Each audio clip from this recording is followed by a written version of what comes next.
کیا آپ کو یقین آئے گا اگر میں کہوں کہ دنیا میں ایک ایسا ملک بھی ہے جس کے 50 نہیں 100 نہیں 1000 بھی نہیں بلکہ پورے 40,000 لوگ کسی دوسرے ملک گئے اور غائب ہو گئے؟ کہاں گئے یہ 40,000 لوگ؟ کسی دوسرے ملک بھاگ گئے، گرفتار کر لیے گئے، یا پھر وہاں چلے گئے جس کا خدشہ بہت سے خارجہ پالیسی ماہرین کی نیندیں اڑا رہا ہے؟ کیا پاکستان کو اپنے ان 40,000 لوگوں کا کوئی سراغ ملا؟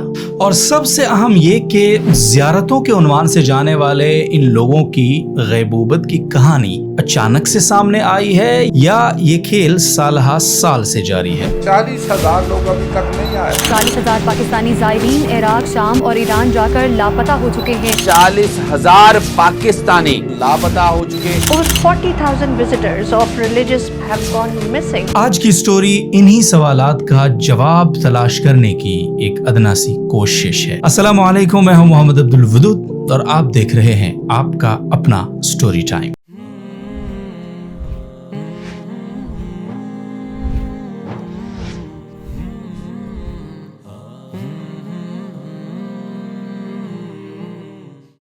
ایک لمحے کے لیے تصور کریں، ہزاروں پاکستانی جو زیارتوں کے سفر کے لیے وطن سے نکلے اور غائب ہو گئے، نہ واپسی کی اطلاع، نہ کوئی ریکارڈ، نہ جواب۔ کیا یہ کوئی حادثہ ہے، سازش، یا ایک ایسی تلخ حقیقت جو ہمارے معاشرتی، معاشی اور انتظامی نظام کے اصل چہرے کو بے نقاب کرتی ہے؟ پاکستان سے ہر سال ہزاروں افراد ایران، عراق اور شام کے ان مقامات کی زیارت کے لیے روانہ ہوتے ہیں جنہیں بعض مسالک میں مذہبی اہمیت حاصل ہے۔ ان کے نزدیک یہ ایک روحانی عمل ہے جو نسلوں سے جاری ہے، لیکن حالیہ انکشاف نے اس عمل کو ایک خطرناک بحران کی شکل دے دی ہے۔ وفاقی وزیر برائے مذہبی امور نے انکشاف کیا ہے کہ تقریباً 40,000 پاکستانی زائرین جو زیارت کے لیے روانہ ہوئے تھے وہ یا تو وہیں رک گئے یا واپس ہی نہیں لوٹے۔ حکومت کے پاس ان کا کوئی مکمل سرکاری ریکارڈ موجود نہیں ہے۔ اس خبر نے ہر انسان کو صرف تشویش میں مبتلا نہیں کیا بلکہ خاموش المیے کو اس کے سامنے بے نقاب بھی کر دیا ہے۔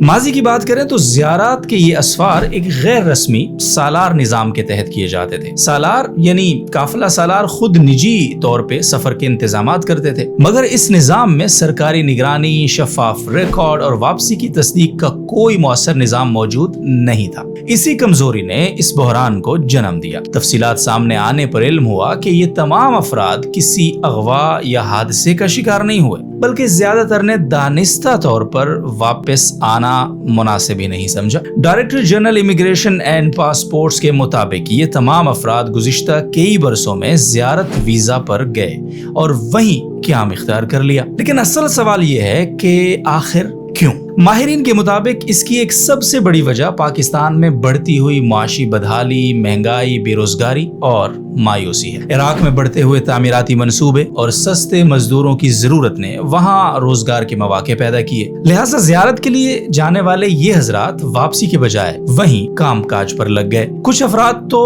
بھکاری تک بن گئے۔ 2023 کے تباکن سیلاب، معاشی دباؤ اور حکومتی نااہلی نے حالات کو اور بھی ابتر بنا دیا۔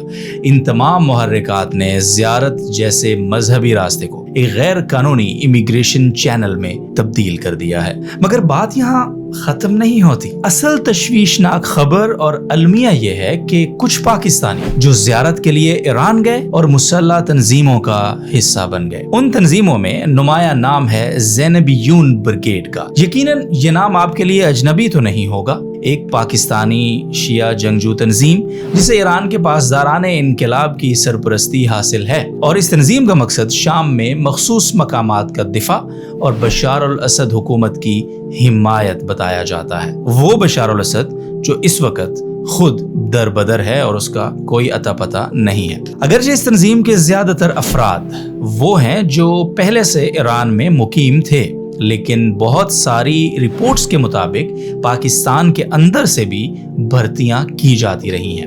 ان افراد کو مالی فوائد، رہائش یا ایرانی شہریت جیسی ترغیب دی جاتی ہے۔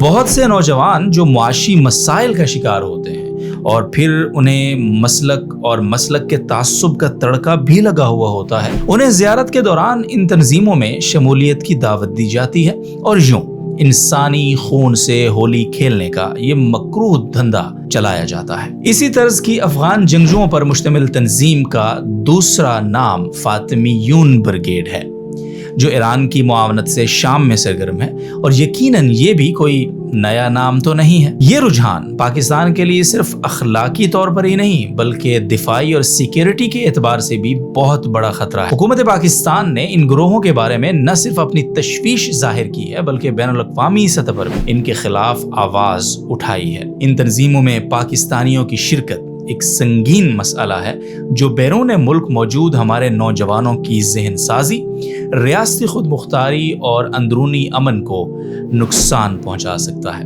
یا شاید پہنچا رہا ہے۔ حکومت نے اب مؤثر اقدامات کا آغاز تو کر دیا ہے، یہ حکومت کہہ رہی ہے بائی دا وے۔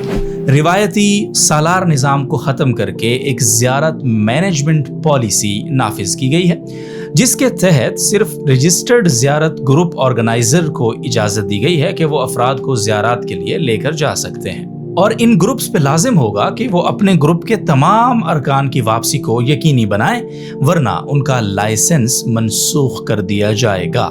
لیکن سوال یہ ہے کہ کیا لائسنس کی منسوخی اتنے سنگین مسئلے کی روک تھام کے لیے واقعتاً کافی ہے؟ خیر، زیارات کرنے والے افراد کو اب QR کوڈ والے ای کارڈز جاری کیے جاتے ہیں، جس سے ان کے سفری ڈیٹا کی براہ راست نگرانی ممکن ہو پائی ہے۔ مزید برآں 1 جنوری 2026 سے انفرادی زیارات پر پابندی عائد کی جا رہی ہے اور صرف منظور شدہ گروپس کے ذریعے ہی سفر ممکن ہوگا۔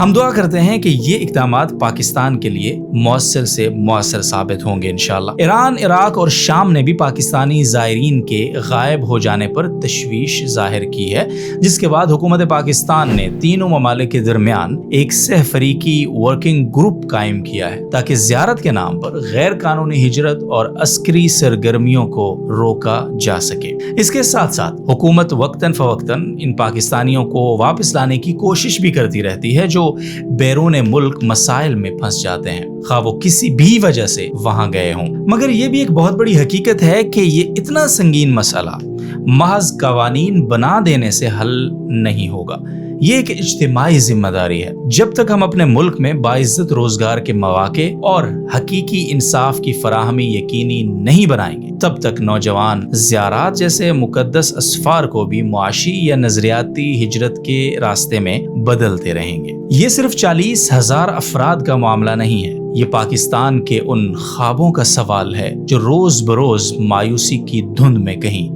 گم ہو رہے ہیں۔ اگر ہم نے اب بھی اصلاح نہ کی تو ہر سال ہزاروں چہرے زیارات کے راستے نکلیں گے اور کبھی واپس نہیں آئیں گے۔ اس لیے ہمیں ابھی سوچنا ہوگا اور سنجیدگی سے سوچنا ہوگا۔ آپ سب کا بہت شکریہ۔